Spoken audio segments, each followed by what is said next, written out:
నడవాలనే ఆశ ఉందన్న, ఆశ. మరి ఇక్కడికి ఎందుకు వచ్చారు మా ఆశ్రమం?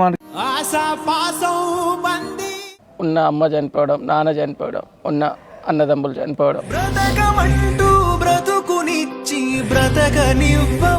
అందరికీ నమస్తే, నేను మీ గట్టుగిరి, మాతృదేవోభవ మానసిక వికలాంగుల అనాథాశ్రమం. ఇక్కడ కనిపిస్తున్నటువంటి యొక్క బ్రదర్ నల్గొండ నుంచి మాతృదేవోభవ ఆశ్రమానికి రావడం జరిగింది.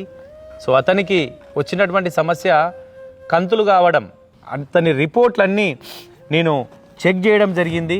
నిజంగా ఆయనకు ఈ ప్రాబ్లమ్స్ ఉన్నాయి, కంతులు కావడము, అలాగే ఇలాంటి ఇబ్బందులు, మంచి మంచి పేపర్లలో స్టోరీస్ రావడం, అన్ని రకాలుగా ఇంటర్వ్యూస్ చేసుకున్నారు. కానీ ఒక్క చిల్లి గవ్వ కూడా హెల్ప్ జరగలేదని ఆయన వాపోతున్నారు. సరే, ట్రీట్మెంట్ లేకపోతే 4 సంవత్సరాల నుంచి ప్రతి ఒక్కరి దగ్గరికి వేడుకుంటున్నాను, అన్న నాకు సరే ట్రీట్మెంట్ చేపి. ఒక్క చిన్న సమస్య పెరిగి పెరిగి పెరిగి పెరిగి అది పెద్దదైపోయి ఈరోజు ఒక వీల్ చైర్కి, ఒక మంచానికి పరిమితం అయిపోయాడు. తోచిన విధంగా ₹1 కావచ్చు, ₹2, ₹3, ₹10, ₹100, ₹1000 మీకు తోచిన విధంగా కింద స్క్రోల్ అవుతున్నటువంటి నిజంగా ఆయన నెంబరే అది. మీరు ఫోన్ చేసి కూడా అతనికి సపోర్ట్ చేయండి, మాట రూపకంగా కూడా మీరు భరోసానివ్వండి. నేను మీ గట్టుగిరి, మాతృదేవోభవ అనాథాశ్రమం. Thank you.